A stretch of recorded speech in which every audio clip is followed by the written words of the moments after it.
Kia ora everyone, Scott and Thomas here again to deliver you another relevant top 5 for the Wellington market. The new double-decker buses have taken the city by storm. So here's a new top 5 to help you get the most out of your double-decker journey.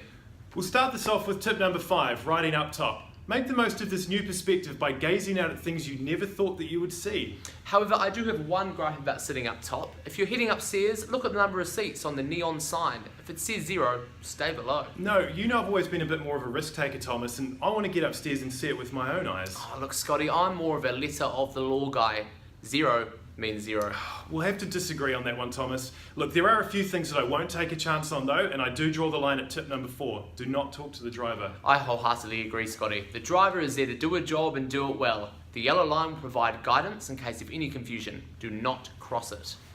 Tip number 3, embrace the light. We have ridden on a lot of double-decker buses between us and we haven't seen anything quite like this. From what we can tell, the blue light means go and the yellow light means stopped. Now, the only reason we've found for this blue light is to create more ambience and intimacy for your ride to work, so you may as well sit back and enjoy it. You might as well. Tip number 2, don't touch the poles. Look, with all those extra hands, the potential for cross-contamination is increased tenfold.